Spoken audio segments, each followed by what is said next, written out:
We have this beautiful full-size Range Rover today with a very common issue, which is an air suspension problem. You can see it's sitting really low in there. I'm gonna skip the license plate in there for safety reasons. And there you go. All sides are really low. It means that the air suspension has failed in some plates. The compressor lines, the actual shock absorbers, all that stuff. So we're gonna take a look at it. Just finished the air suspension work in this gorgeous L320 Range Rover full size. As you can see now, it's standing like it should. Proper height in all four corners. We're gonna check the operation of the air suspension from the controls inside.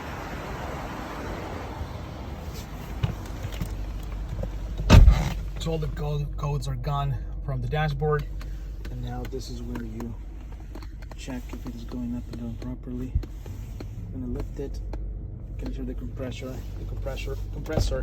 activating. It pumps air to all four corners. The car rises to the off-road mode. You can see it going up. All four corners like it should. Nice and even. It's not sitting low anymore. That's what you want to see. So the full job in this thing is replacing the compressor, also the evaporator and the compressor. Check the lines, check all the hoses and so on and so forth, and the actual shock absorbers too. Now we're going to go down.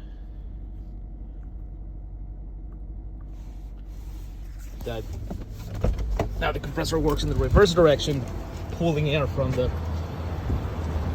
air back to the shock, so that's going down, as you can see.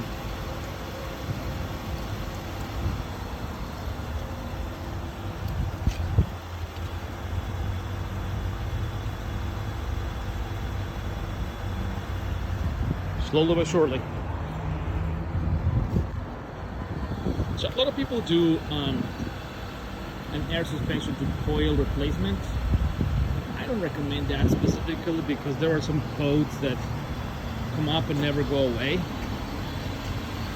So it's just better to kind of go back to default to the way the factory built the car. There's also some programming needed to do this job correctly, but we're going to handle all that for you.